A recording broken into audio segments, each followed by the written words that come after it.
Estamos começando uma nova aventura da República Popular das Letras no estúdio da 8 Bits. A ideia é a gente conversar sobre literatura e cultura em geral. A inspiração desse nome, República Popular das Letras, que a gente vai chamar de RPL para os íntimos, veio daquela instituição do século XVI até o século XVIII, que era a República das Letras. Lá, aqueles intelectuais europeus, desde o Erasmo de Roterdã até o Jean-Jacques Rousseau, que trocavam cartas e traduziam nessas trocas o conhecimento que estava sendo adquirido ali, inclusive na época do Iluminismo. É muito interessante isso porque nós estamos falando de gente como Newton ou como Henry Oldenburg, que era o secretário da Royal Society, aquela entidade científica do Reino Unido, da Inglaterra, que foi quem, por exemplo, inventou a revisão por pares, que é o protocolo básico do fazer científico hoje. O cientista escreve um artigo, manda para os seus pares e eles fazem uma crítica e se corrige, troca figurinha, etc. E é assim que funciona a ciência. Então, da República das Letras à República Popular das Letras, aqui estamos. Hoje, nós temos dois convidados, os primeiros do programa. Um é o Rui Godinho, que é radialista, autor de uma série de livros sobre a biografia de canções, chamada Então Foi Assim. Ele conta os bastidores e a origem das canções brasileiras. Faz um programa de rádio na Rádio Câmara, que é distribuída em 300 emissoras pelo país afora, e conhece muito desse assunto.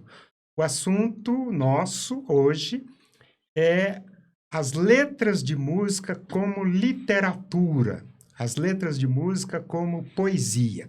O segundo convidado é o Clodo Ferreira, que durante 25 anos foi professor da UNB, na área de comunicação, com especialidade em musicologia.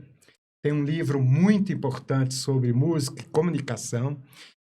E é um puta compositor. Ele compôs dezenas de músicas gravadas por gente como Fagner, como Dominguinhos. Inclusive tem filhos que estão seguindo a tradição do pai, e fazia parte de um trio. O pessoal do Piauí, que é o Climério, grande poeta da música popular brasileira, e do Clésio, que já partiu para outra. Então a gente vai discutir com essas duas pessoas que, a todos os títulos, são desse métier, né, das letras da música e da poesia, da composição musical. E eu espero que vocês gostem. Estamos inaugurando, então, essa aventura aqui na 8 Bits. República Popular das Letras, que a gente vai chamar de RPL para os íntimos. Gente, muito obrigado pelo comparecimento de vocês, etc. Então, a ideia que a gente queria discutir hoje com vocês é em que medida a letra de música é poesia, é literatura, e não apenas um enfeite da música, né? Não apenas uma plataforma que sustentasse a música, etc. A gente sabe que no passado, da Grécia, por exemplo, a canção ela sempre estava ligada à música. O Fernando Pessoa, nos escritos que ele fez sobre música e poesia, nos escritos teóricos, ele dizia que, naquela época, os épicos tinham um tipo de poesia ou canção cuja métrica era a quantidade. Isso ocorreu tanto na língua grega quanto na latina. Você tinha quantidades, as sílabas longas e curtas e tal. Depois isso migrou para sílaba. Depois mudou para sílaba. E, no final das contas, a poesia herdou da música, quando ela fica completamente autônoma. Ela herdou uma espécie de reflexo da música, que era a pausa. Então, o Fernando diz assim que a poesia, na verdade, é uma espécie de prosa que tem pausas arbitrárias. Aliás, a gente precisava definir o que é poesia. O Humberto Eco dizia que poesia, ao contrário da prosa, ela termina antes da margem da página. Ele diz que a diferença básica é essa. É menor. Por favor, Clodo, começa aí, chuta. Eu vejo da seguinte forma, não é bem uma teoria, é um comentário, né? É que a poesia, aí a gente teria que falar em relação à prosa, né? Quer dizer, primeiro falar de poesia e prosa, para depois a gente falar de letra de música. A prosa formatou vários tipos de como dizer as coisas, como narrar alguma coisa, né? E aí a literatura tem seus gêneros, tal, mas são textos que não são obrigados a cumprir alguns rituais que a poesia tem. Por exemplo, os ritmos das frases. O livro não precisa respeitar isso. A prosa não tem compromisso em fazer um ritmo nas frases. Ela tem uma obrigação, o compromisso dela é com a narrativa, com a história que ela está contando.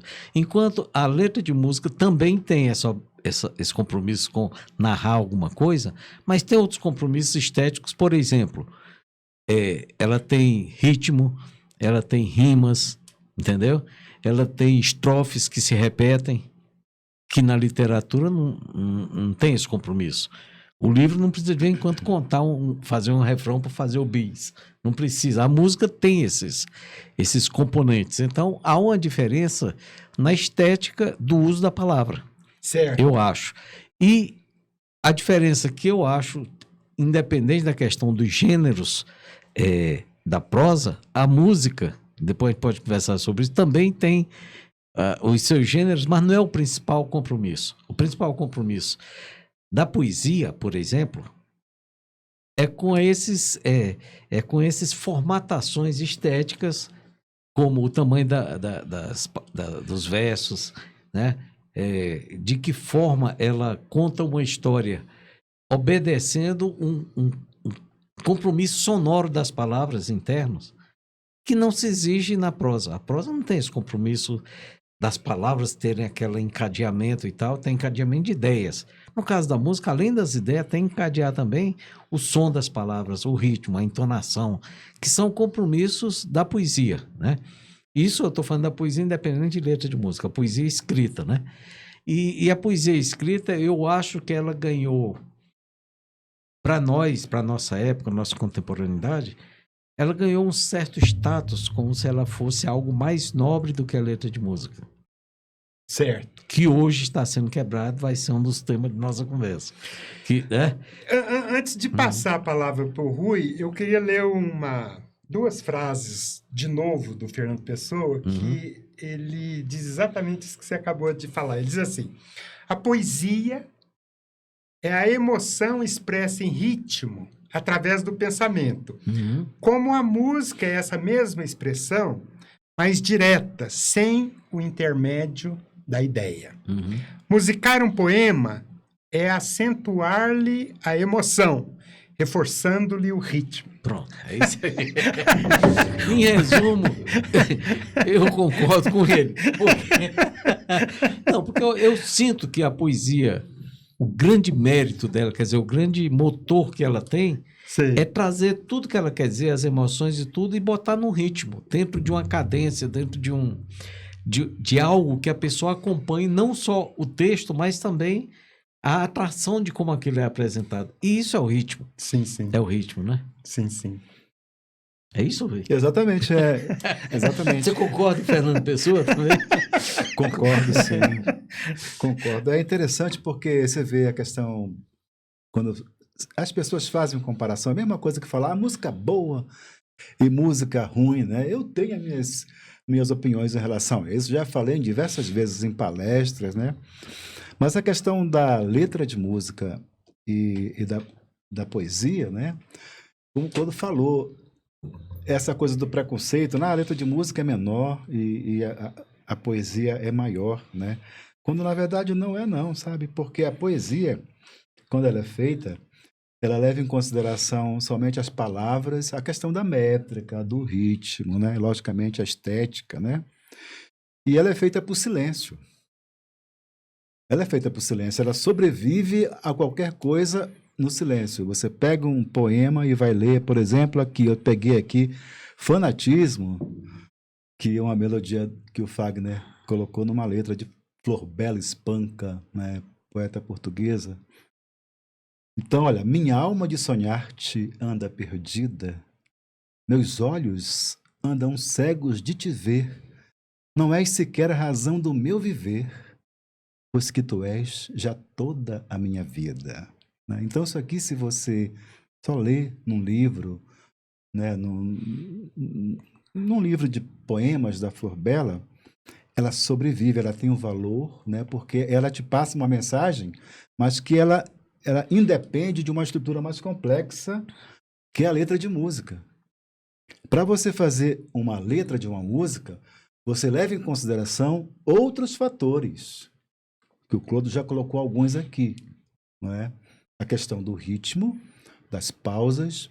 Você leva também, muitas vezes, em consideração, quando você compreende a questão da música na teoria, né? Levando em consideração as pausas, os arranjos, né? É uma coisa muito mais complexa, né? Do que você escrever apenas para o silêncio, como é o caso de Fanatismo, né? Que foi um poema que foi musicado pelo Fagner, né? Então, a letra de música, ela tem as suas complexidades. Então, não é que seja uma arte menor, não é que seja mais fácil de fazer, embora nós tenhamos aí exemplos, né, de letras de música que são feitas palavras ao vento, soltas mesmo, né, e que, quando você lê, não tem assim, você não sente que tenha um valor literário. Certo. Não tem um valor literário, né? Descolado da música, ele não tem escrito para o livro, não funcionaria. Não funcionaria. E aqui, por exemplo, eu tenho aqui um exemplo bem assim, fui muito radical neste exemplo, que é Água Mineral, do Carlinhos Brown. Né? Bebeu água? Não. Tá com sede? Tô. Olha, olha, olha, olha a água mineral.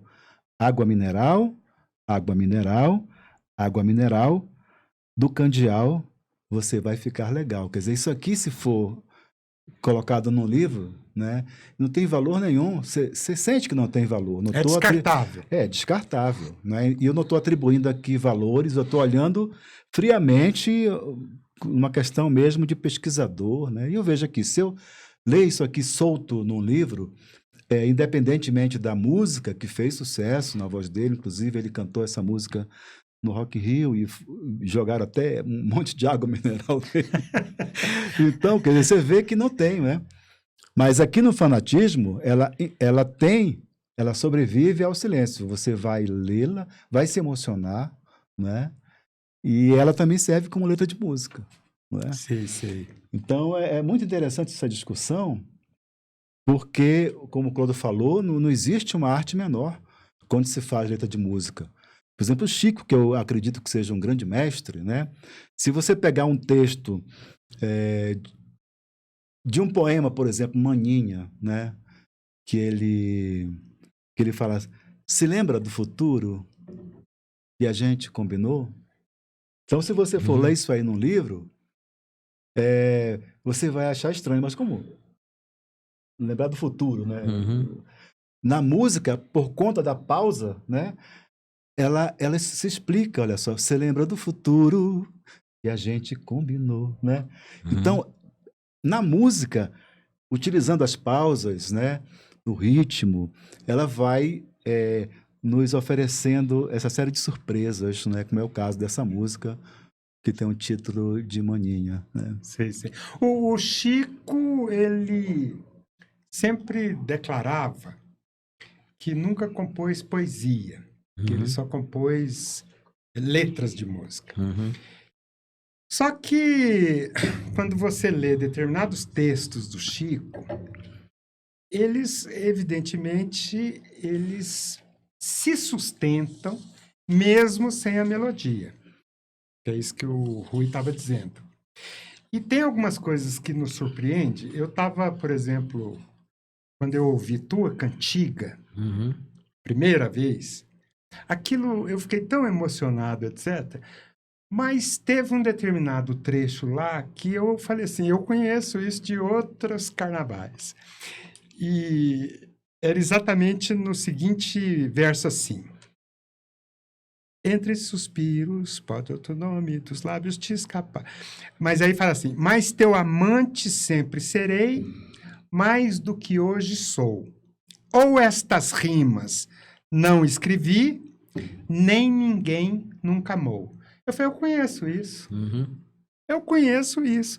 E aí eu fui ver onde estava. Sabe onde estava? Estava no soneto 116 do Shakespeare. Uhum. Que ele vai falar do que é o amor.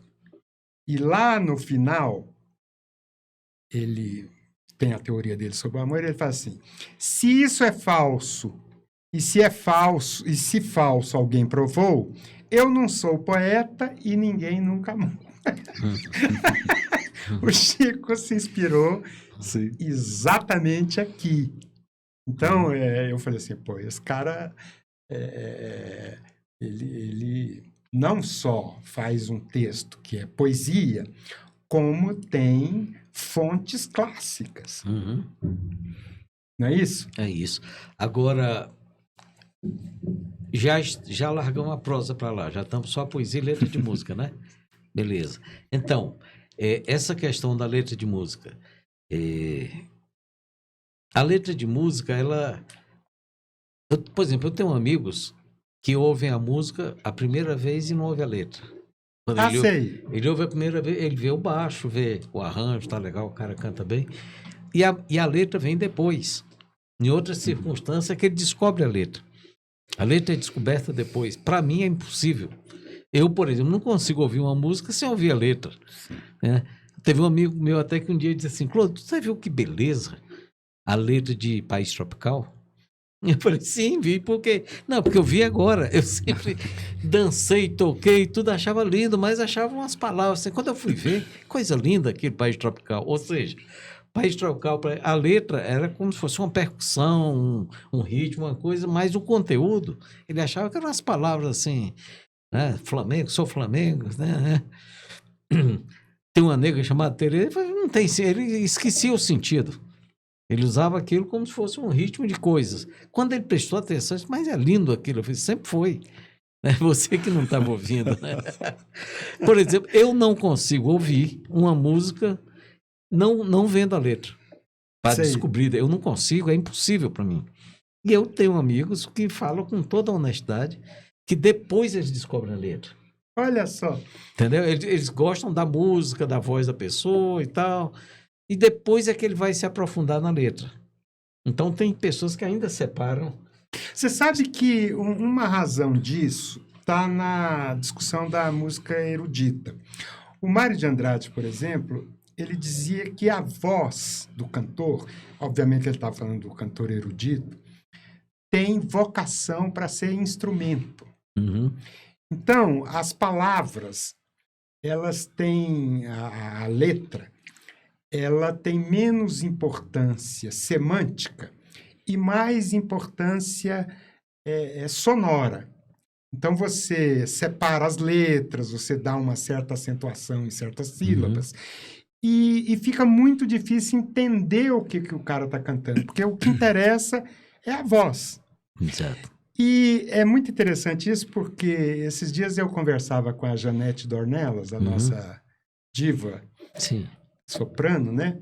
E ela diz que no Brasil nós temos duas escolas do canto erudito. Em que a voz é muito impostada e outra que a voz é mais natural, que é a vocação da música popular. Uhum. Da música popular. A música popular você entende o que o cara tá fazendo. Mas provavelmente esse amigo seu, ele tá ainda ligado à questão da música Isso, erudita. da música, mesmo que ele não saiba. Mesmo que ele não Mesmo saiba.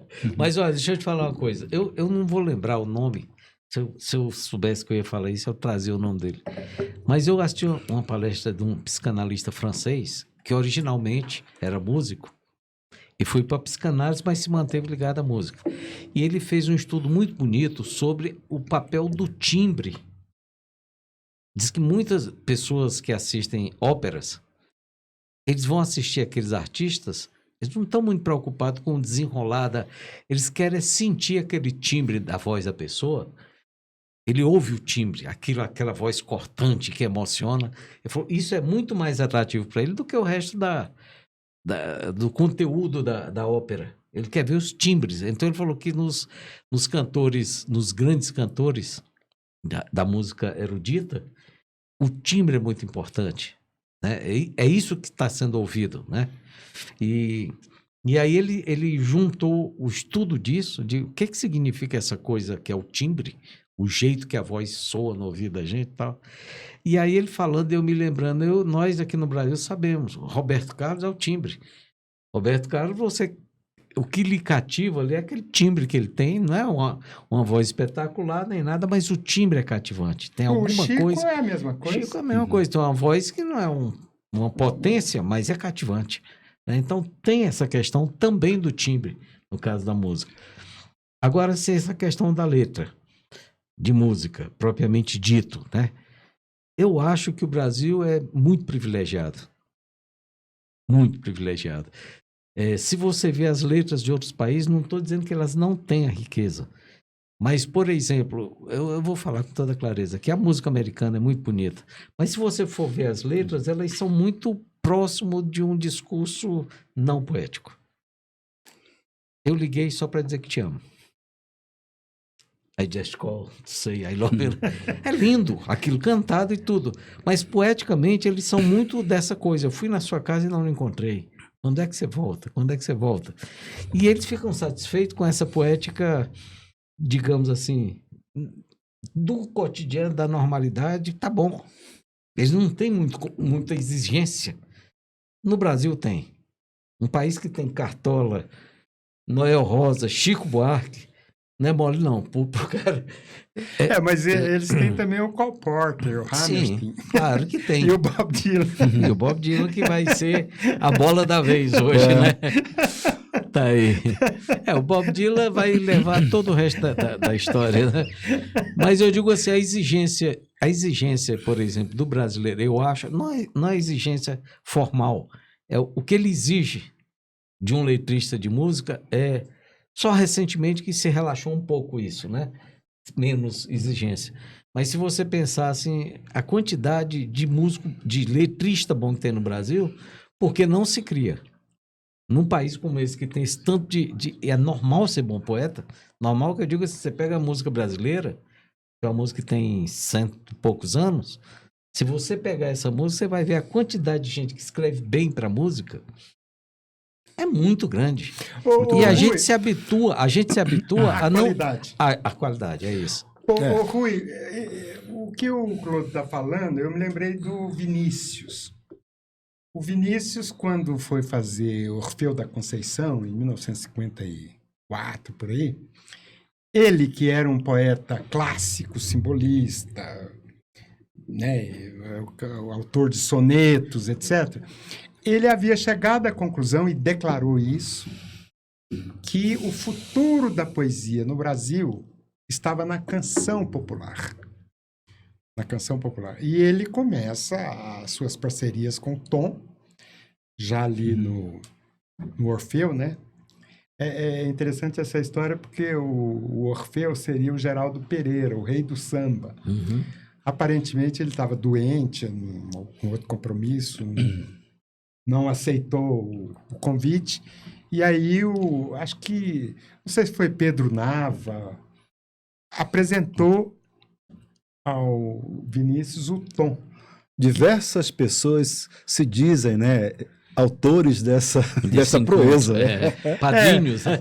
Os padrinhos. O fato é que o Tom, coitado, ele sobrevivia a duras penas tocando em bares, etc. E foi para essa reunião. E chegando lá, ele falou assim: vem cá, tem um dinheirinho nesse Rola um dinheirinho E aí. aí começou. Então, o que você acha do Vinícius, que é realmente talvez o cara que mais aproximou a poesia com toda essa dignidade da literatura, da música popular?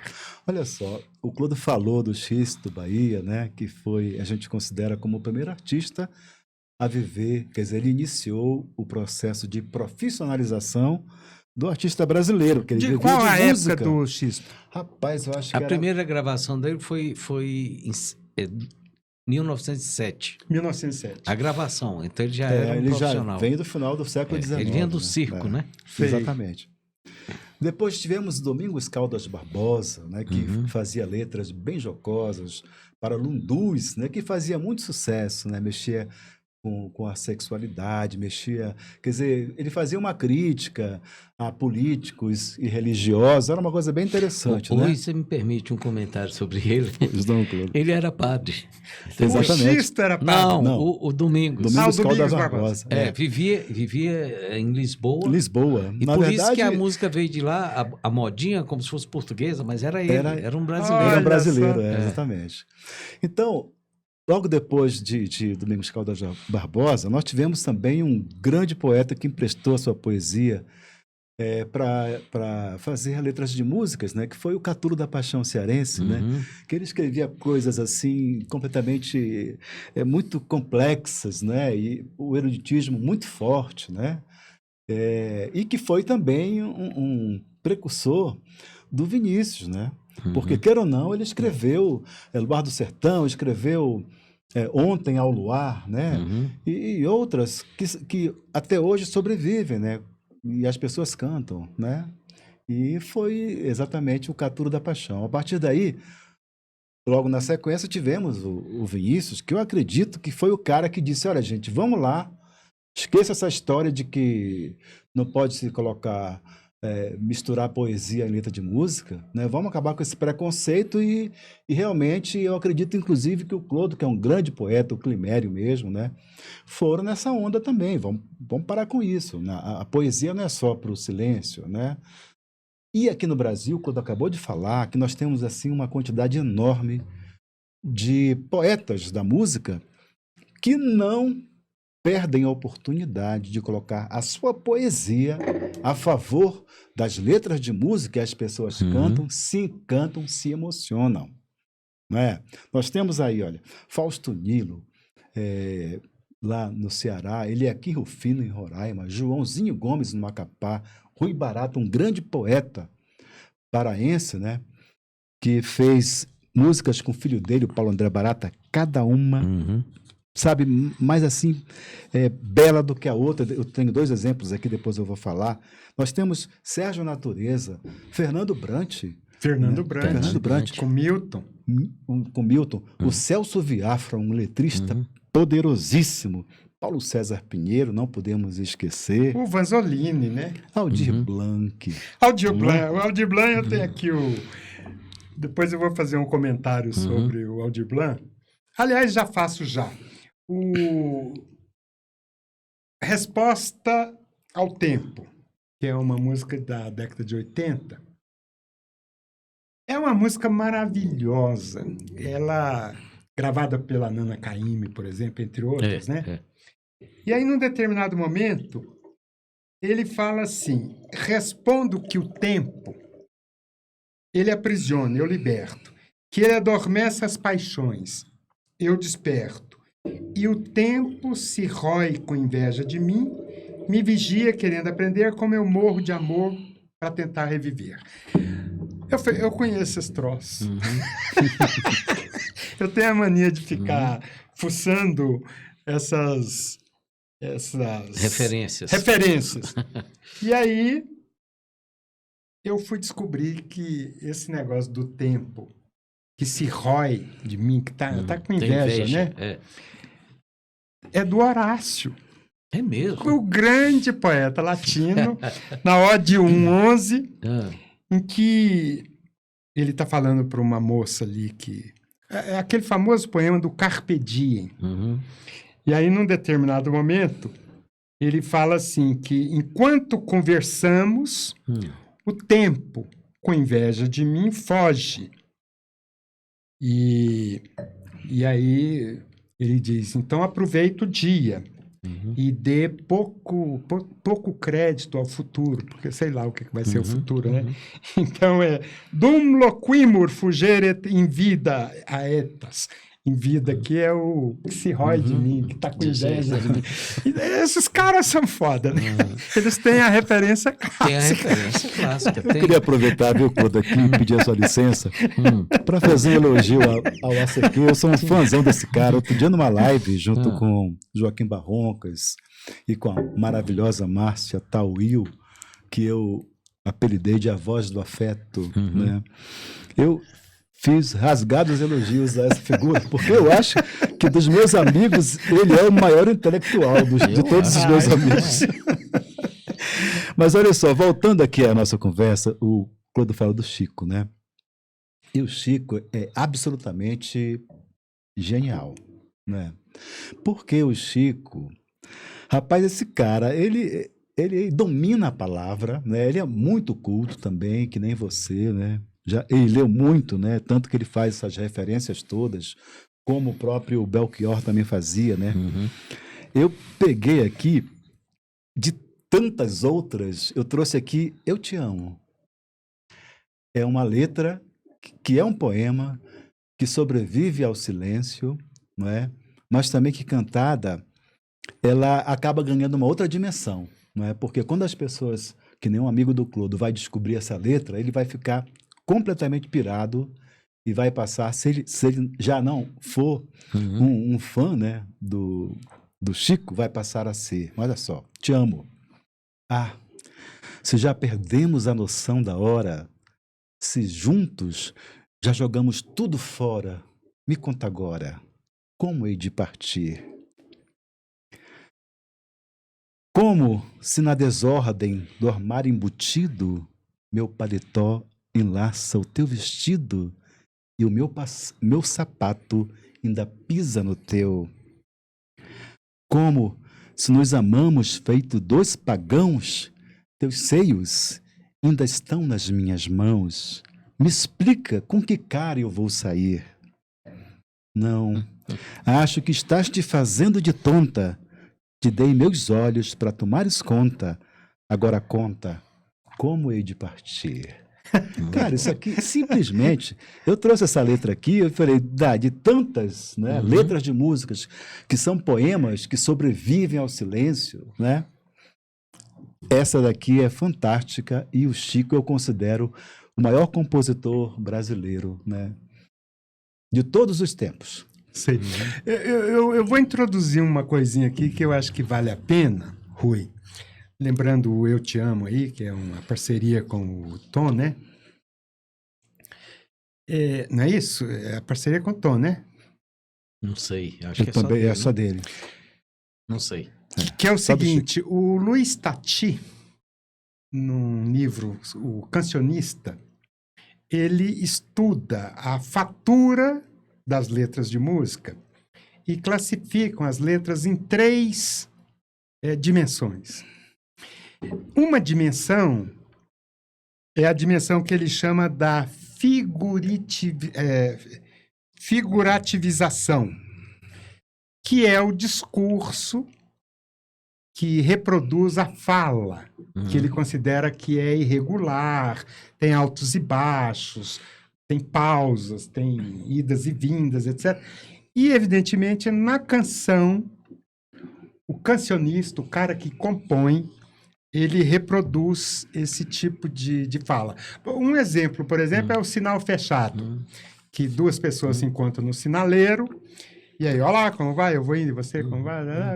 Então, essa é ele está criando um cenário através da fala irregular normal. Paulinho da Viola, né? Que é o autor, Sinal Fechado. O Paulinho é do Chico, né? Não. Só do Paulinho. Paulinho da Viola. Bom, uma outra composição, que ele diz, que é a passionalização, que é o eu te amo. Você estica as frases, estica as sílabas, e aí você sempre está puxando para as paixões. E o eu te amo é uma, e o Rosa do Pixinguinha é outra, né? Tu és divina e graciosa. O cara tá cantando o amor que ele tem pela amada ali, né? E tem uma terceira uma terceira composição, que é a tematização, em que você usa todos os recursos da poesia, da rima, da periodização, da reiteração, para fazer É o caso de Águas de Março. É pau, é pedra, é o fim do caminho, é um resto de toco, é um pouco sozinho. Tudo ritmado, tudo encaixadinho para você falar. Eu acho isso interessante porque é uma outra dimensão de você ler as canções populares. É verdade. Perfeito. Eu gostaria ainda de falar em relação à letra de música, né? Porque quando você lê um poema num livro, ali no silêncio, e você se emociona, é uma relação muito próxima sua com a poesia, o que ela te conta, o que ela te atinge, onde é que você se identifica com ela, né? E você se emociona. Alguns poemas podem emocionar profundamente você, essa aqui, mas não me tocar porque em função das vivências, né? A mesma coisa com Clodo e com as outras pessoas, né? Com a letra de música, como ela tem exatamente o concurso, né, da melodia, ela também sofre algumas interferências, né, da interpretação. Imagina uma Elis Regina cantando quando olhaste bem nos olhos meus, o teu olhar era de adeus. Dei para maldizer o nosso lar. Né? Então, ela ajuda você a se emocionar, né? Ela contribui para que você se envolva naquela melodia, nos arranjos, né? Tudo contribuindo para a sua emoção aflorar ali, né? Como diz o Fernando. Exatamente. Então, a sua relação com o poema escrito, né? Muitas vezes, no máximo, ele pode ser contaminado, se você está lendo um compêndio, né? E você já leu um poema anterior, já chegou com uma emoção forte e jorrou no próximo poema, né? Nesse caso, da letra de música, tem todos esses elementos, né? Acessórios que vão facilitando, né? Com que você se envolva, porque é uma coisa complexa, uma estrutura complexa que tem ritmo, melodia, os arranjos, não é? E a interpretação. Aí, quando é de uma Elis Regina, aí pronto. Ela completa Rui, o deixa eu ciclo. te falar uma coisa. Na poesia, a poesia tinha uma época em que ela era recitada publicamente. O Mayakovsky, por exemplo, era um cara que chegava na praça e recitava. O Castro Alves, eu imagino o Castro Alves com 20 e poucos anos ali na Maria Antonieta, lá em São Paulo, ele recitando os navios negreiros, porque era a voz. Depois esse negócio também ficou reduzido ao silêncio, como você fala, quer dizer, ao livro. Uma coisa é a plataforma, o substrato da página, e outra coisa é você entoar aquilo ali, né?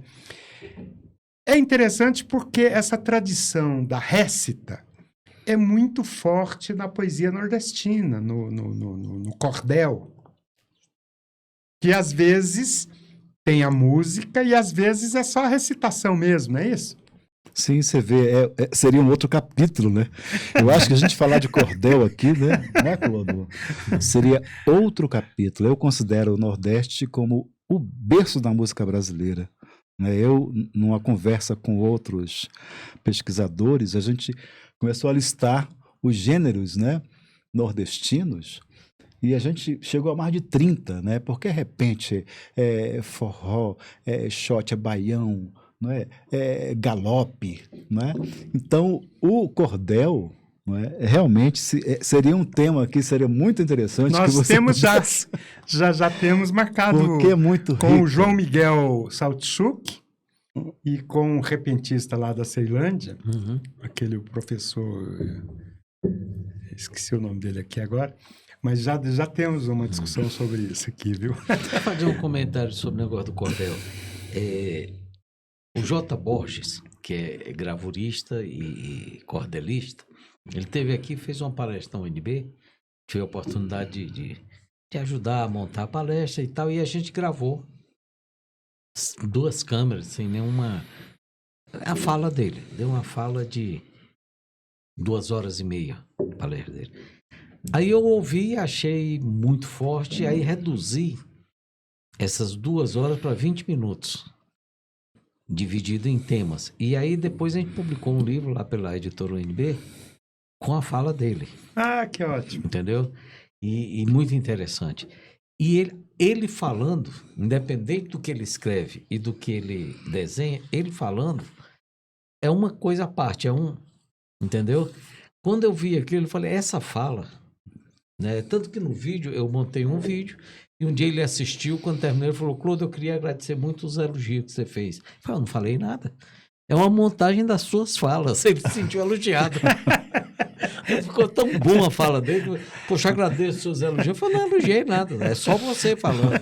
O vídeo inteiro é ele falando. Mas olha só, ele começa o vídeo dizendo o seguinte, eu fui fazer cordel, poesia, essas coisas, por causa de cortar cana. Eu cortava cana, entrava umas flepinhas na minha mão, de noite aquilo inchava. Eu descobri que poesia não. Eu vou escrever poesia que não incha a mão, tá? Então ele tinha essa visão, ele tem essa visão do fazer com essa simplicidade. Todas as falas são assim. Sei. Então, assim, o próprio texto dele mostra que ele tem uma inteligência expressiva muito forte. Ele fala assim, o diabo, vocês sabem que diabo não existe, mas foi bom inventar. Porque senão estava muito pior. Agora, para você falar do diabo, você tem que falar que ele é ruim. Você não pode elogiar o diabo, que é uma questão da ética. Só que ele diz dessa forma, né? Você põe o diabo e bota ele bem ruim. Não deixa o diabo bom não, porque você vai deseducar. Bota o diabo embora, ele não existe. Ele vai, né? Então, toda a fala dele já é uma fala de cordel, essa fala viva do Nordeste. A própria fala. Sim. Ele está dizendo assim, eu acho que todo mundo tem que ter uma mulher no meio. Tem que ter uma mulher no meio. Eu fui assistir um filme, 7 Homens, uma Sentença, sei lá, não tinha uma mulher. Nunca mais eu vejo um filme desse. Eu falei, por quê? Porque a mulher é uma força necessária. Tem que ter a mulher, né? E aí ele fala, viu que embeleza a mulher é o cabelo. Aí um tempo no Nordeste as mulheres cortavam o cabelo para vender. Aí ele fez um cordel assim, a mulher que vendeu o cabelo foi pro inferno. Que era para Para parar com isso, né? Então, assim, essa é a linguagem do cordel, ela tem essa rapidez, essa precisão, esse humor. Mesmo nas histórias mais trágicas, é humorada. Sim. Tem humor, né? Então, você tem razão, a poética do cordel é a parte, né? É a parte, exatamente. O menino que vai vir com o João Miguel Saltchuk é o Chico de Assis. Ah, o Chico, sim. Olha só, nós temos aqui, eu trouxe um livro de presente para o Clodo, nós falamos de cordel agora, né? Nós temos lá no Amapá um gênero musical que só existe lá, que é chamado de Marabaixo, não é? Marabaixo? Marabaixo. Marabaixo porque quando os escravos vieram, né, transferidos para lá, para construir a fortaleza de São José, os que morriam, logicamente, eram enrolados num pano e jogados mar abaixo, né? E esses escravizados, né, eles dançavam acorrentados com as correntes nos pés, então não permitia grandes evoluções, né, como rodar a saia e tudo mais, então eram os passos muito curtos, né? E a canção do Mar Abaixo chama Ladrão, né? E é exatamente, quer dizer, não é que reproduza, né, o cordel, mas é porque fatos que ocorrem, né, na cidade, críticas,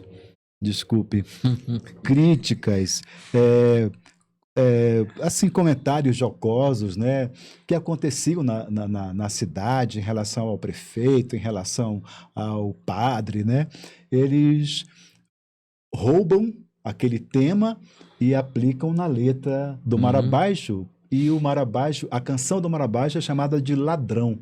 Vou Olha cantar só. um ladrão para você. Olha só. Né? Aí canta, quer dizer, faz, né? A história do cara que foi caçar um porco do mato, não encontrou e matou um porco lá da criação do vizinho e chegou lá na casa, tá aqui, olha, o porco. E não era, quer dizer, sempre é uma coisa assim, né, referente a um fato acontecido na cidade, né? Então, Sei. e eu trouxe agora para o Clodo este livro, que então foi assim, Os Compositores Amapaenses, e aí conta a história do Mar Abaixo, né?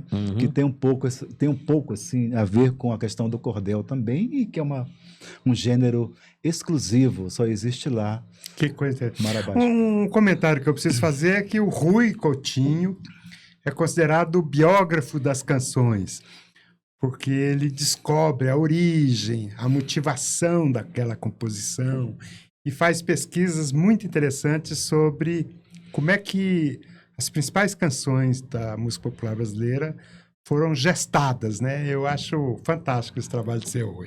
Pois é. Tomara que eu possa continuar com esse trabalho, porque, né, Clodo, a gente no fazer cultural de hoje, né, nessa conjuntura, né, ficou muito difícil, e às vezes a gente até pensa que não vai ter esperança de continuar em função dos ataques que a cultura brasileira está sofrendo, né? Mas tomara que as coisas mudem. Uma das né? histórias capturadas pelo Rui, que mexeu muito comigo, até hoje, quando eu penso nisso e falo nisso com as pessoas, eu fico um pouco atarantado assim, com essa história, é a história de Ponta de Areia. Lembra, Rui? Sim. Fala um pouco dela, porque eu acho que essa história para mim, mexeu comigo até como compositor. Porque ela conta primeiro, depois eu comento. Fernando Brant, né? Ali é a história do Fernando Brant, porque o Fernando ele foi para o Rio, né? Como muita gente estava procurando o Rio, do próprio Clube da Esquina, né? Para ter uma vitrine melhor, porque Rio é vitrine, Ir né? pro Sul, né? Que chamava. Né? Ir Tem pro que ir pro Sul. exatamente. Só que chegou lá, ele começou a trabalhar na revista Cruzeiro, e o trabalho era um trampo assim de 8 horas por dia. Ele não tinha tempo de fazer música, de fazer poemas. Ele ficou um pouco angustiado com isso e voltou para Minas, né? Para aquela vidinha de lá. Então, só que ele foi para a sucursal da revista Cruzeiro, né? E lá encomendaram então uma matéria sobre a Estrada de Ferro, né? Bahia-Minas, né? Que a última cidade era exatamente Ponta de Areia, né? E ele foi lá fazer uma matéria e descobriu que estavam desativando, né? E aquela última cidade que vivia em função da Estrada de Ferro, ela estava simplesmente desaparecendo, né? Porque cadê, né? Se Quando não tem o trem mais parasse de vir, ela... não tem mais. Então, realmente virou uma cidade fantasma, né? E ele então escreveu essa letra, né? Ponta de Areia, ponto final, da Bahia, Minas, estrada natural. Aí vai, Só né? que ele conta, viu? Assim, ele conta que, na verdade, eram as anotações que ele fez para a reportagem. Por isso que ela é tão cortadinha, porque ele tinha feito umas anotações do que ele ia fazer na reportagem. Então, por exemplo, velho maquinista com seu boné, era uma anotação que ele ia desenvolver na reportagem. Né? Então, ele pegou as anotações do que seria a reportagem, montou e botou na letra de Ponta de Areia. É uma técnica do catálogo, né? Pois é. Agora, você botar isso numa letra e ficar maravilhoso daquele jeito, tenta. Tenta, para ver se é fácil. Olha, a mesma coisa, Clodo, conversando com o Nelson Ângelo em relação à Fazenda, né? Que é uma letra absolutamente completa sobre o que tem numa fazenda, mas também que são frases assim, né, soltas, não é uma coisa grande, né? Ponta, que ele fala, fazenda, como é que é? Você lembra, Clodo? Eu não estou lembrando de fazenda. Deixa eu ver. Jipe na estrada e no coração. Depois você vai editar assim, isso daí. Né? Vai editar isso daí. Deixa eu ver se eu lembro agora. É muita coisa pra gente. Como é que é o nome da música? Fazenda. Água de beber, bica no quintal, sede de viver, flashes, né? tudo. né? São flashes, E né? no amanhecer era tão normal que o tempo parava, né? E a meninada respirava o vento, até vir a noite os velhos falavam coisas dessa vida. Eu era criança, Hoje é você, e no amanhã, nós. nós. Eu era criança, hoje é você, e no amanhã, nós. Água de beber, bica no quintal, sede de viver tudo. Não é? Legal, muito bom. Ô, Clodo, no seu livro Música e Comunicação, Uhum. você tem um capítulo específico sobre letras de canção, exatamente, né? Exatamente. E você faz uns paralelos entre os gêneros musicais e literários. Eu acho que seria interessante você fazer um resumo dessa. Eu tava pensando, isso aí, eu tava pensando assim, se teria algum vínculo, literatura e música, um vínculo estrutural, digamos assim. E aí eu percebi o seguinte, por exemplo, o conto, que tem umas características, é diferente de um romance, é diferente de um... né? O conto tem certas características para ser um conto, né? Para Sim. ser considerado. E eu observei que algumas músicas respeitam aquele limite, ou aquele formato, né? Estava lembrando daquela música Coração Materno, que hoje as pessoas não conhecem, e tem razão de não conhecer, porque elas não tocam, né? Talvez a última geração seja a turma da Tropicália, que o Caetano gravou, mas é uma música dramática, é um drama, que o cara conta de um cara que diz para a mulher, me peça o que você quiser, e ela pediu o coração da mãe. E ele foi buscar o coração da mãe, ela ficou desesperada, porque era assim, não era isso para pegar o coração da mãe. Mas ele foi lá, encontrou a velhinha rezando, é dramática, porque ela estava no altar rezando. Ele chega, arranca o coração da mãe, entendeu? E volta para entregar para a moça. É uma coisa trágica. E aí é um conto, Sim, conto. claro. Quando ele está voltando, o coração cai na areia, e ele olha e o coração fala, vem buscar-me que ainda sou teu. Nossa. Ah, o coração da mãe. Esse é o coração materno. Esse formato é um conto. Sim, sim. Não tem mais, ele não desenvolve nada, não é como um romance que tira... Não, é só um fato, episódio. um episódio narrado com muita emoção. Isso é um conto musical, digamos. Né? Outro estilo, por exemplo, crônica, que tem na literatura. Cronos do tempo, né? Um pedaço de tempo que você não sabe o que vem antes, nem o que vem depois, e não interessa. Muito interessa. solto. Muito, E rápido, ele é um pedaço de tempo que você conta e a pessoa se dá por satisfeita. Ela não vai querer saber do antes nem do depois. Aquele pedaço de estudo. Aí eu me lembrei que, por exemplo, Conversa de Botequim do Noel Rosa, Sim. que começa assim, seu garçom traga um favor. Faça o favor. Já pediu. Então você já sabe, o cara tá num bar, o cara... Não precisa dizer que o cara tá num bar, que ele entrou. Tá. A própria música, aquele pedacinho de tempo, a conversa dele com o garçom de estudo e acabou. Isso é uma crônica. Sim, sim, sim. Nós temos muitas músicas de crônica. Né? A Praça Clóvis, você menciona? Praça Clóvis, eu menciono, eu vou até... Eu não lembro ela de qual, vou ler aqui um trechinho dela. Na Praça Clóvis. Na Praça Clóvis, minha carteira foi batida. Tinha 25 cruzeiros e o teu retrato. 25 eu francamente achei barato para me livrarem do meu atraso de vida. Quer dizer, é muito legal, é um pedacinho, ele só conta que foi assaltado, levaram a carteira. O Vanzolini é um cronista. É um cronista. O Cravo Branco, por exemplo, é outro. A Dona Irã Barbosa é um cronista. Sim. Quando ele conta lá o Maloca, é uma crônica. Fabuloso. Não vai antes nem vai depois, você não sabe se os caras morreram, se não interessa. Naquele momento, ele diz um sentimento daquele pedacinho de tempo. Isso é uma crônica. Sim. Tanto na literatura como na música, né? Outra coisa que tem na literatura que é fantástica é o épico. Que são histórias não pessoais, são histórias de povos, histórias de nações, né? Então, o povo atravessando o deserto para ir em busca de não sei o quê e tal. Uma história coletiva, uma história grandiosa. Asa Branca é isso. Sim. Se você olhar a Asa Branca, é uma grande epopeia, é um épico das pessoas saindo do Nordeste, passando necessidade, querendo voltar. Não é mais um conto, não é uma crônica, é uma epopeia, é um épico, né? No Brasil nós temos, assim, na época do samba Exaltação, as músicas eram épicas, né? Brasil Pandeiro, Brasil, esquentai vossos pandeiros, como se fosse uma nação se preparando para uma grande guerra, né? Que era para uma grande alegria, né? Mas o tom é épico. Despertai, até o voz, né? Despertai, esquentai vossos pandeiros. Quer dizer, é uma linguagem épica. Então, eu observei que, primeiro, tem isso. Os gêneros na literatura têm irmandade. Espelhadas, né? Tem também a questão dos que eu chamo dos paralelos. Se você pegar Caymmi e Jorge Amado, só muda a forma. Mas o ambiente, as pessoas, os personagens, tudo, estão nos dois. Na música e na literatura do outro. Isso acontece em vários momentos. Na literatura e na música irmanados, né? E aí, por exemplo, aqui, eu estava lembrando aqui, até anotei aqui. A literatura beat, naquela época da contracultura, e Bob Dylan. Chegou a hora do homem.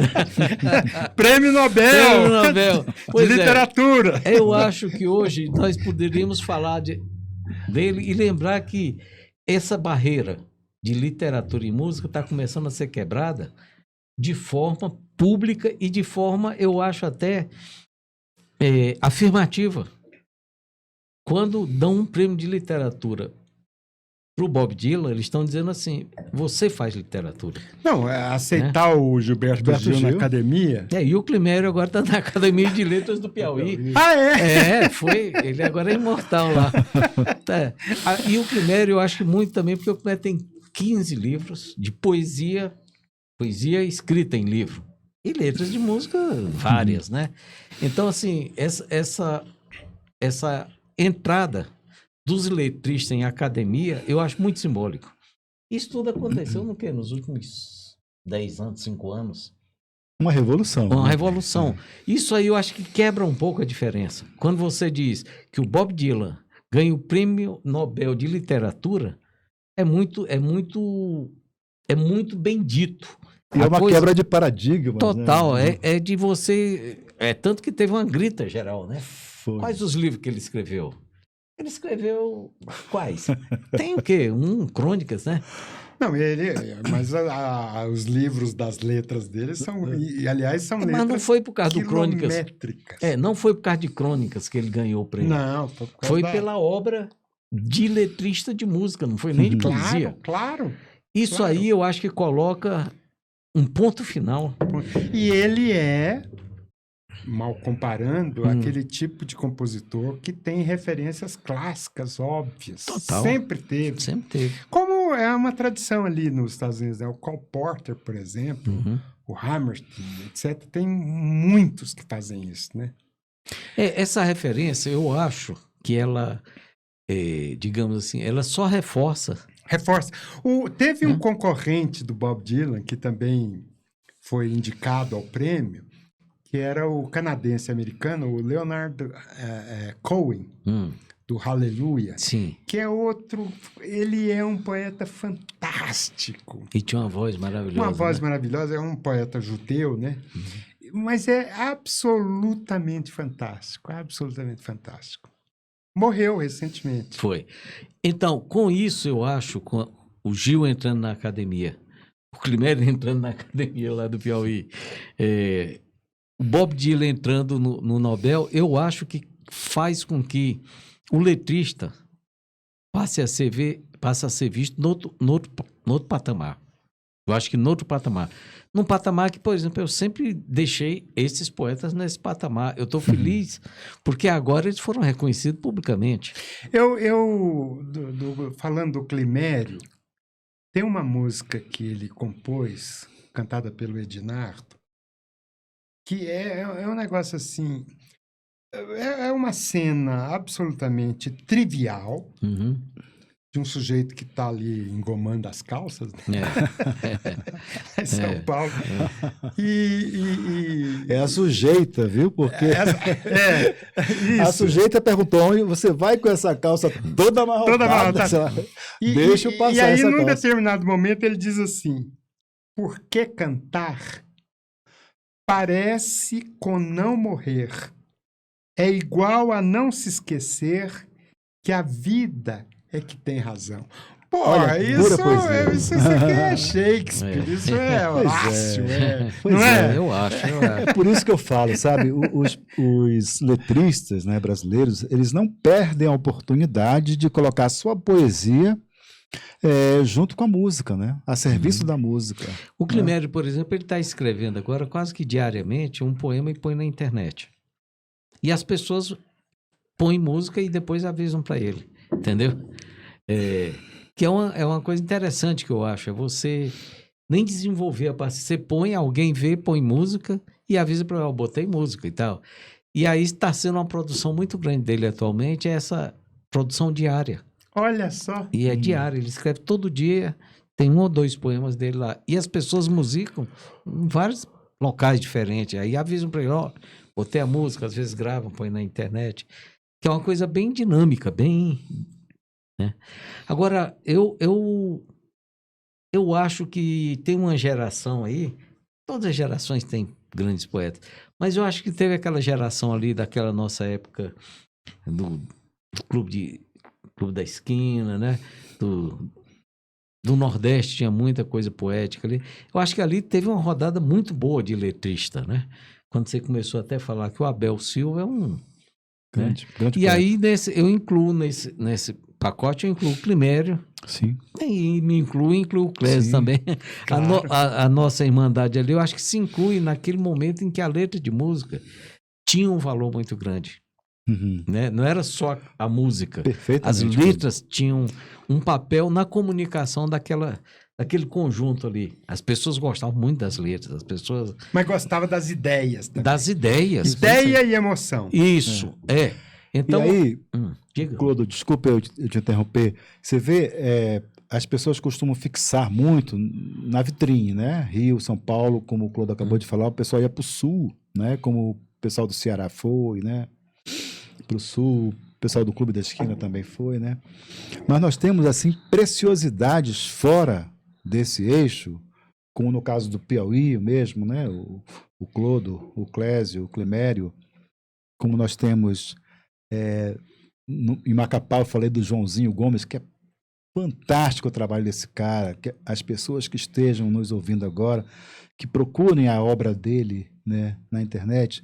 Mas nós tivemos um grande poeta paraense chamado Rui Barata, que é meu xará, que esse cara, ele arrasou. Agora houve um show agora recente em Belém, comemorando o centenário dele, né? Mas foi o cara que escreveu, pelo menos eu trouxe aqui como exemplo 2 letras de música, né, que são poemas assim profundos, né, desse Rui Barata, e que eu gostaria de falar agora, por exemplo, e que foram gravadas as 2 pela Fafá de Belém. Ah, olha só. As 2 musicadas pelo Paulo André, que é filho do cara. Né?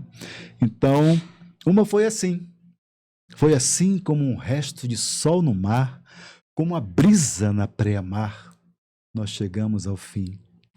Foi assim quando a flor ao luar se deu, quando o mundo era quase meu, tu te fostes de mim. Volta, meu bem, murmurei. Volta, meu bem, repeti. Não há canção em teus olhos, nem amanhã nesse adeus. Hoje esta ilusão se fez em nada, e a te beijar outra mulher eu vi. Vi no teu olhar envenenado o mesmo olhar do meu passado, e soube então que te perdi. Olha que lindo.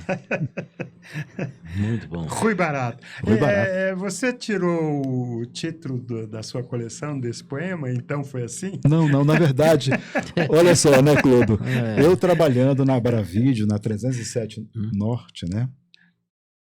E eu estava escrevendo os livros, estava escrevendo o primeiro volume. O primeiro volume ainda um volume muito simplório, porque eu focava somente nas biografias das canções e estava esquecendo ali os processos criativos que são importantes, né?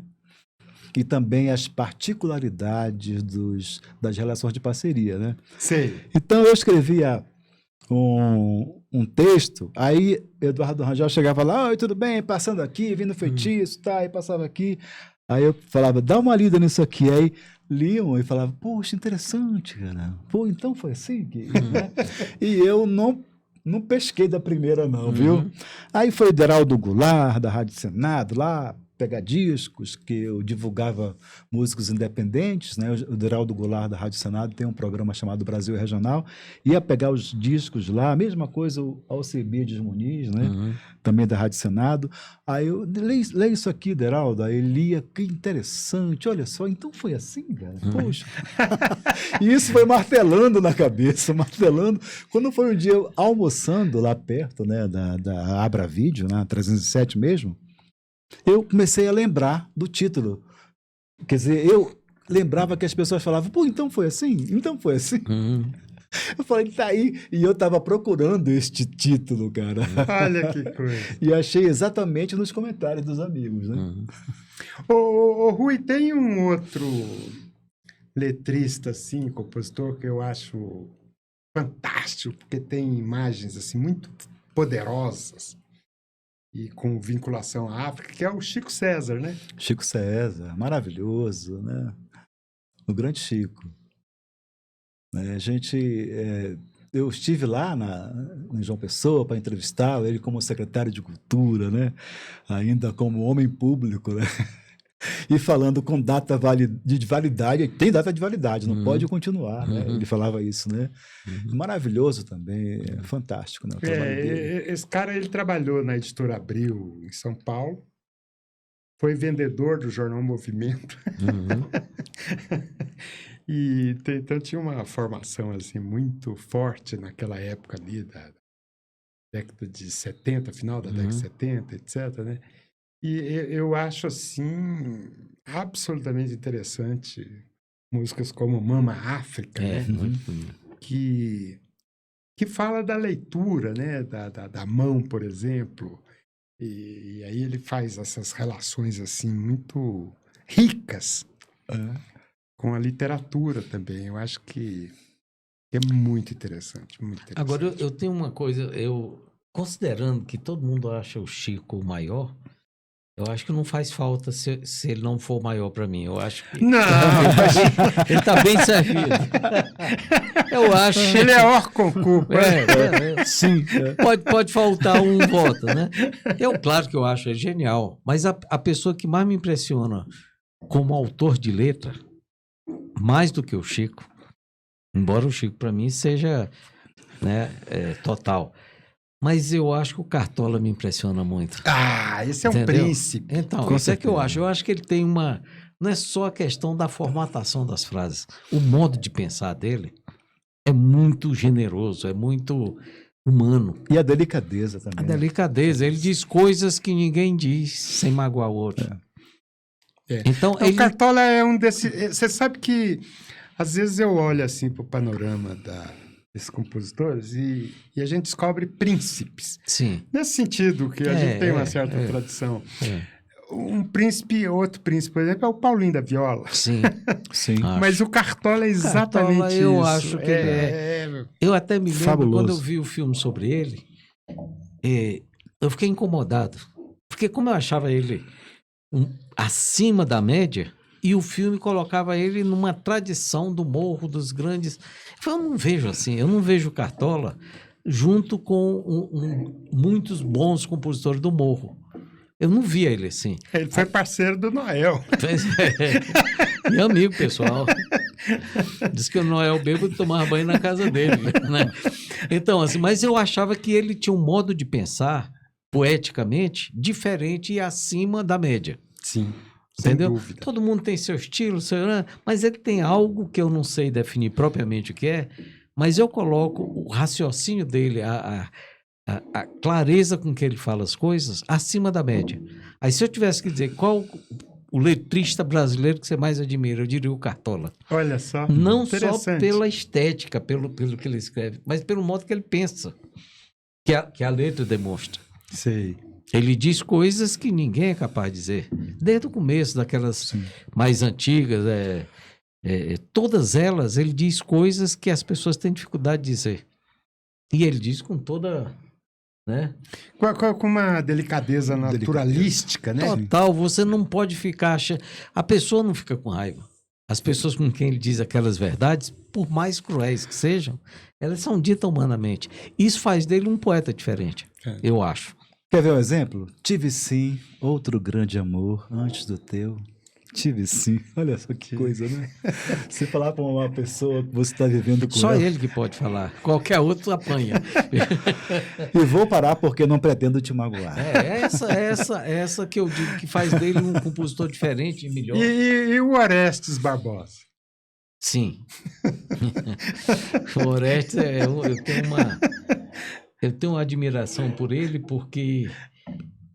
Bom, primeiro ele era um cara muito inteligente, né? A história da vida dele é uma história encantadora, porque ele era muito corajoso e tal. E quando ele foi para a letra de música, ele foi até por uma questão econômica, né? Ele trabalhava nos jornais e os jornais que ele trabalhava eram perseguidos politicamente e ele conhecia a turma da música. Então, quando ele se afastou obrigatoriamente do jornalismo, ele foi para a poesia. Só que quando ele chegou lá, ele já chegou matando a pau, né? Porque ele é muito inteligente, muito hábil, né? Eu acho que ele estaria entre os grandes. Estaria entre os grandes, né? Orestes Barbosa, as pessoas... Eu não sei, eu tenho a impressão que ele passa um pouco despercebido. Quando você pensa em todo nome, eu digo na média das pessoas. Sei. Ele nunca é colocado numa lista privilegiada, assim. Interessante, né? Chão de Estrelas é um... É um negócio... É difícil alguém fazer uma letra Uma daquela. coisa aí como... Uma coisa que eu até estava brincando com os amigos, olhando as canções, não só no Brasil, mas no mundo todo, tem certos temas que são temas da literatura e, como você vê, se espelha também na música. Por exemplo, a questão da dor de corno, né? Dor de cotovelo, que é o amor frustrado, etc. É um tema absolutamente recorrente em todas as canções populares no mundo todo. Você tem no tango, no fado, na chanson française, os boleros, no blues, no jazz, né? Os americanos têm lá uma música Cry Me a River. E a gente tem no Brasil, por exemplo, o Lupicínio Rodrigues, que é um negócio assim de rasgar a roupa, né? Eu pensei até em produzir um show que eu daria o título de Dó de Cotovelo. Legal. Com todas essas. Ne me quitte pas. É paixão, né? A paixão, não é? Estamos falando da dor de cotovelo. Olha, essa temática, sabe o que eu acho sobre essa temática? Por que ele é tão internacional e tão atemporal? Eu acho que é uma questão humana muito forte que eu acho, é a questão da falta, da perda, né? Nós somos animais desejantes, né? Sim. E fatalmente perderemos alguma coisa. Sim. Então, a perda, ela, a não ser que a pessoa não queira demonstrar, mas todo mundo perde algo, faz parte da vida. Sim. Então, se você falar em perda, as pessoas sabem do que você está falando, entendeu? É básico. É básico, é isso que eu digo, é uma coisa... eu não conheço um ser humano que não perdeu alguma coisa, entendeu? Então, mesmo que você supere, invente a superação, ou até supere mesmo, a experiência da perda você vai ter em algum momento. E não é só de namorada, não. É tudo. Claro. Né? Às vezes uma decepção com um amigo, às vezes uma decepção na escola. Então, perder, todo mundo sabe do que se trata. E se você souber dizer isso bem, as pessoas vão se sentir acolhidas. Sim. Se você sabe que alguém sofreu a mesma coisa que você sofreu, uma perda, você se sente... citado, você se sente contemplado. Alguém sabe do que eu passei, né? Às vezes, por exemplo, tem música que as pessoas me dizem que se eu sabia dela, do que aconteceu com ela. Eu falei, eu não sei não, não é assim. Tem aquela música Mentira da Saudade, que fala que quando você lembra da infância, a casa não era tão grande. Né? Sim, Aquela sim, casa sim. da infância não era tão espetacular. A igreja não era aquela catedral que você pensava, às vezes era, né? As árvores eram menores e tal. E aí eu falo, tirando as pessoas encantadas e alguma alma bem amada, o resto é mentira.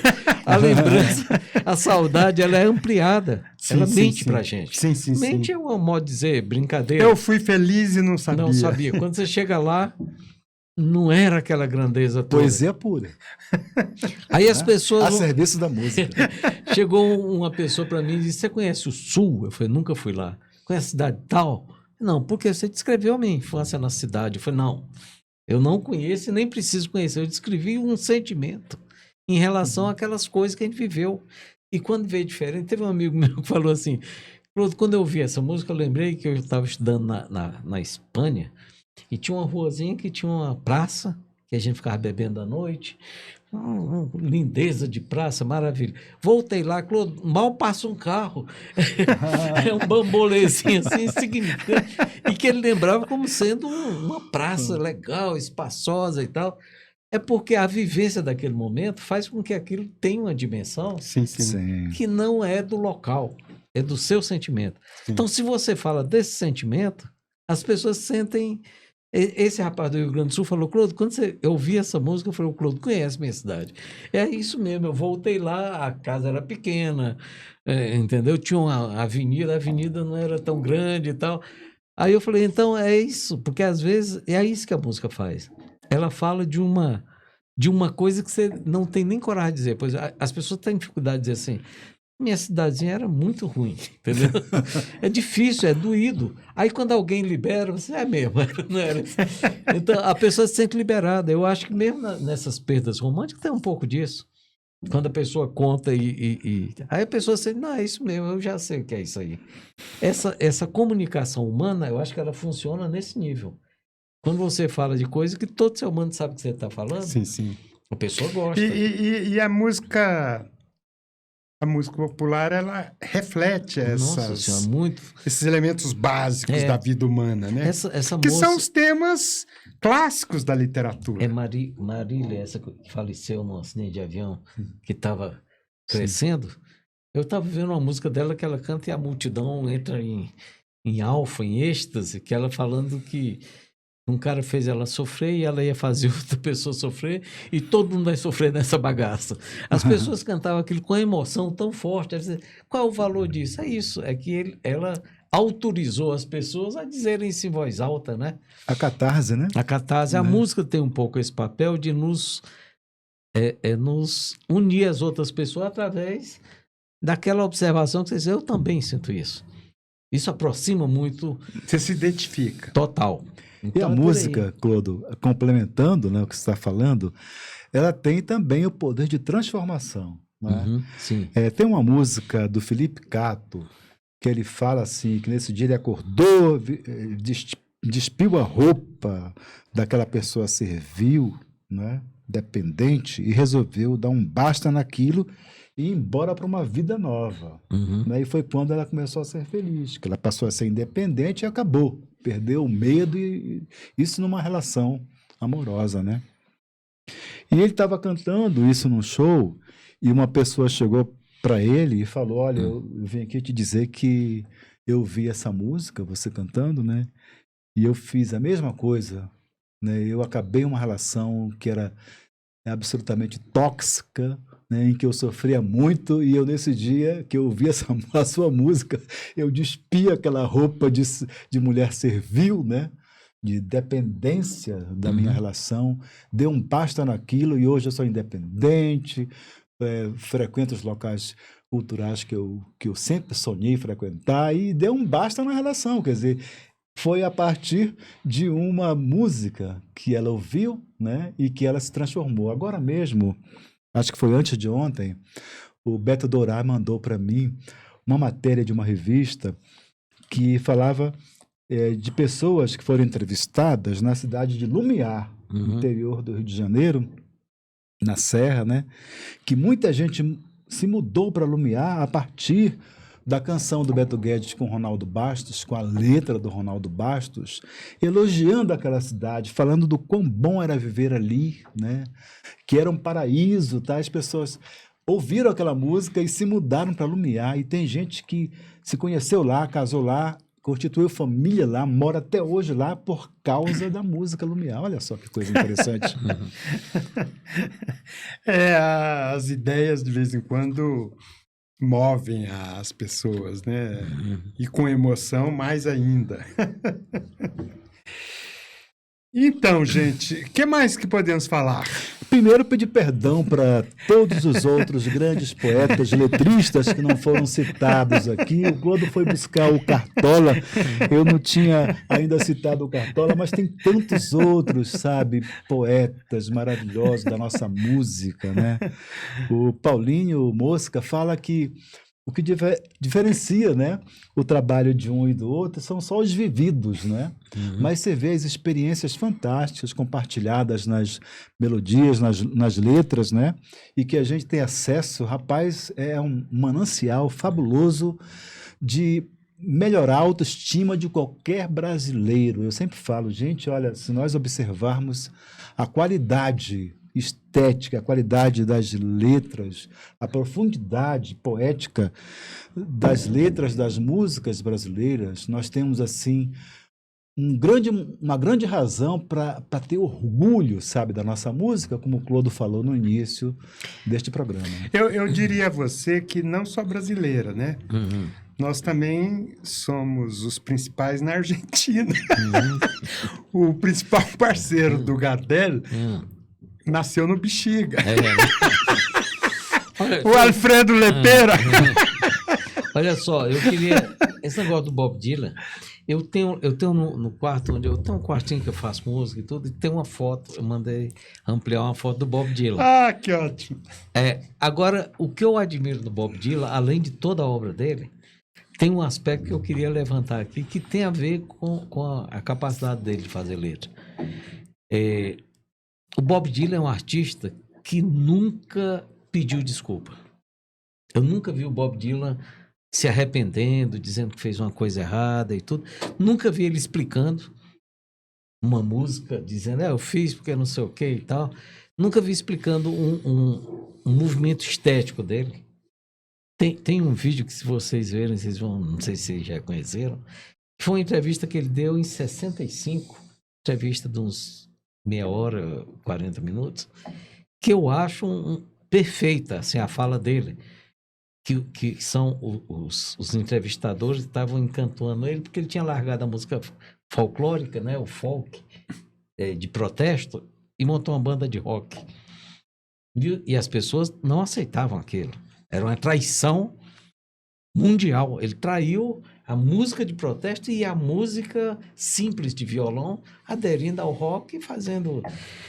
E ele fingindo que não estava entendendo a crítica. É um negócio fantástico, porque eu vi ele assim, ali tinha um artista que se respeitava, entendeu? Os caras perguntaram assim, dizem que você agora quer entrar na área de cinema. Ele falou, não, eu estou pensando em fazer balé.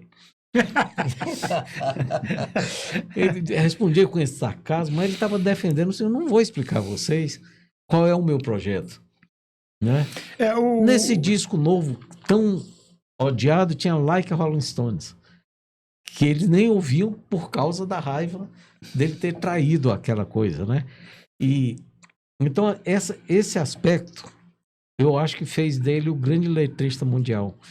Porque ele não se dava ao luxo de explicar por que ele estava mudando de estilo. Esse negócio de arrependimento é um afeto muito negativo. Muito, né? muito.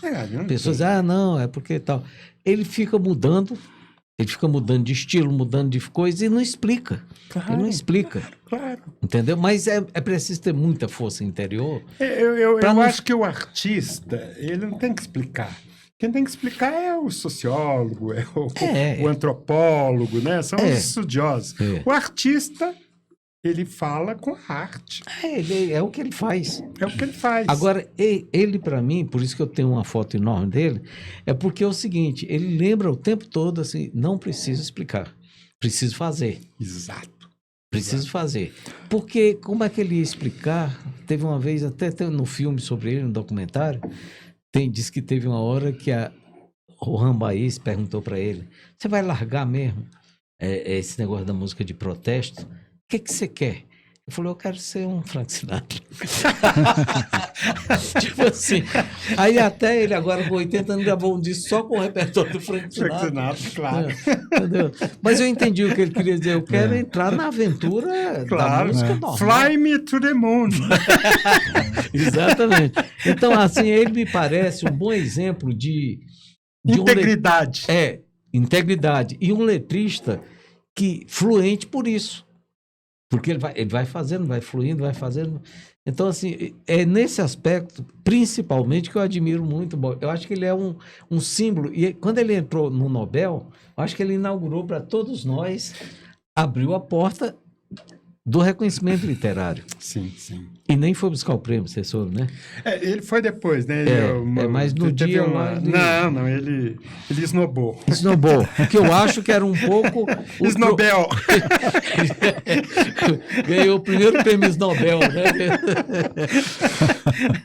Mas eu até entendo para a personalidade dele, tem lógica. Claro, eu passei tanto tempo sendo... Um dia desses falaram que a voz dele não era boa num disco dele recente. Aí ele falou: vocês têm certeza que minha voz não é boa? Porque eu estou ouvindo cada coisa aí. Sem querer falar mal dos amigos, mas tem cada gravação que não tem esse vozeirão que vocês... Eles falam do Chico, da voz do Chico. Né? Beto Guedes, cara. Que bobagem. Voz ótima. Se eu for comparar Roberto com o Chico, o Roberto, tecnicamente... tem mais cor, mas quem canta melhor as músicas do Chico do que ele próprio? Não conheço. Não conheço. Não é? E olha que tem gente Com boa certeza. cantando. Não, tem trocentos, mas ninguém canta mas como ele. aquela voz fanhosa. A intenção. E a intenção também, né? A intenção. É o Fausto Nilo cantando as próprias Eu adoro composições. Pois é, eu também gosto.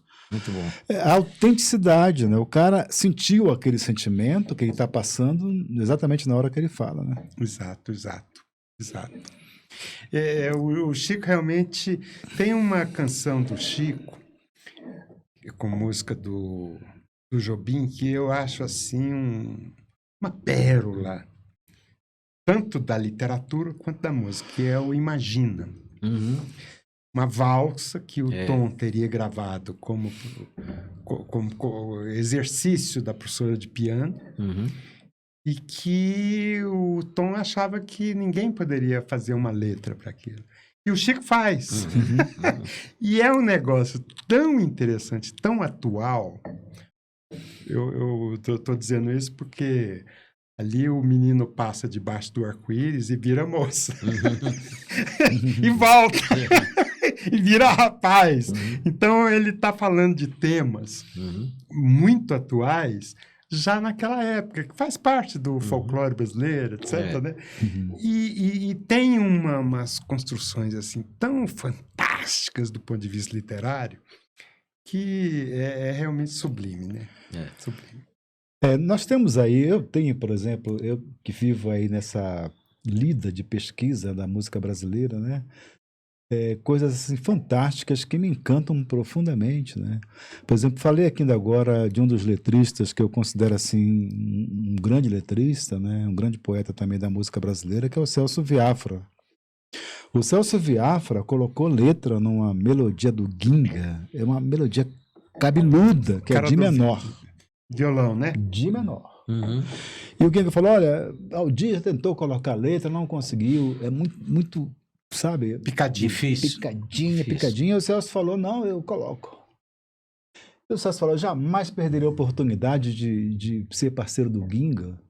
E trabalhou uma letra absolutamente genial, com a métrica, não é? Com a questão da prosódia, tudo encaixadinho e muito rápido, sabe? É uma competência fabulosa. E a mesma coisa aconteceu em relação à parceria dele com o Ivan Lins, né? Ele salgueirense, o Ivan Lins salgueirense. O Ivan Lins assistindo o desfile das escolas com a Valéria, a esposa, e a Valéria é Portela.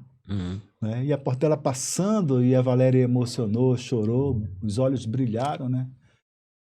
E na hora dos dois fazerem as parcerias, olha, isso aqui é um samba, vê o que você acha, o que você encaixa aqui de letra. Olha, esse daqui é um samba também, mas esse aqui eu queria especialmente que você observasse umas coisas que eu vou falar para você. Isso aqui eu queria oferecer para a Valéria. Valéria, a gente foi assistir o desfile da escola de samba e ela passou a Portela e ela ficou tão encantada, se emocionou, chorou, né?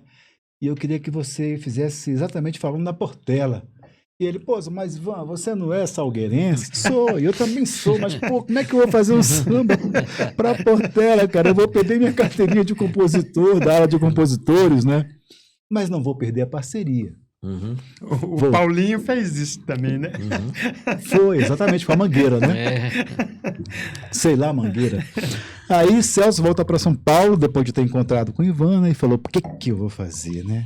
Aí escreveu uma letra absolutamente genial, que eu gosto de contar, porque é poesia pura.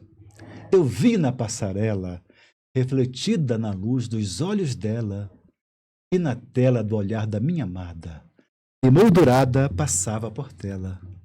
Chorei por nós, chorei por ela, por Monarco e Paulinho da Viola. E eu que sempre amei uma outra escola, amei a Portela por ela, ali naquela hora. Legal, muito bom. Genial, genial. Muito bom. Muito bem, gente. Eu acho que tá de bom Sim, tamanho, né? eu acho que Eu diria, Uhum. vou tirar minha conclusão pessoal e vocês depois tiram as suas, que letra de música, no mais das vezes, é poesia. E está de acordo com o que dizia o velho Heráclito. Pantari. Tudo é ritmo. E no caso do ritmo humano, vem do coração, né? O coração tem uma batida que é o metro do jâmbico, né? Tatum. Tatum. Então você começa a ser gestado ouvindo ritmo. Porque tudo é ritmo. O mundo, a vida, é ritmo. Uhum. Então, Pantari. Estamos terminando, eu imagino, né? Eu queria dizer que tenho muita honra de estar com o Rui aqui. Eu tive com o Rui algumas vezes, assim, em oportunidade, em palestras. Realmente. E coisa. E sempre gosto da atitude do Rui. O Rui tem uma atitude de dedicação, ele é dedicado a isso. A vida... Uma vez, falando com uma pessoa argentina, um argentino, e ele me fez essa pergunta que me marcou muito. Quando eles querem saber em que a pessoa trabalha, ele fala assim, a que te dedicas? A que te dedicas? Não é em que trabalha, é a que... E isso me tocou muito, porque na verdade é isso, a que te dedicas, né? No caso do Rui, ele se dedica a isso, a letra de música, né? A vida do Rui é centrada, principalmente... nisso, ele se dedica a isso, né? Então eu acho que hoje é um bom dia para a gente dizer que o Rui significa isso, uma pessoa que olha para a letra de música, que pensa sobre isso, sobre esse fazer, e eu quero deixar esse... E queria agradecer também, você fez um artigo sobre esse livro, que para mim valeu a pena ter escrito o livro, porque você disse o que eu esperava que as pessoas vissem no livro, você viu.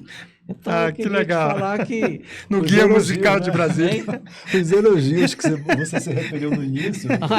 Os elogios que você fez à palestra. Ao J. Borges. Ao J. Borges. Eu agradeço muito aos elogios que você fez sobre o livro. Uma delícia esse papo. Eu começo meu programa de rádio falando assim, beleza, é tudo isso e muito mais. É sempre bom conversar sobre música brasileira e é sempre uma delícia estar entre amigos. Legal. Que ótimo. Gente, eu agradeço muito. É o início de uma aventura, certamente, né? E eu espero que a gente bombe ali no YouTube. Sim, com certeza. Eu desejo muita sorte para o programa. Eu estarei torcendo para que ele continue por muito tempo. Tá ótimo. Bom? Obrigadão, Beleza, gente. muito agradecido Agradeço também muito. isso aqui. Pois é, Clodo, poxa, quando ele falou, olha o Clodo que vai estar, eu falei, cara, vou aprender muito hoje.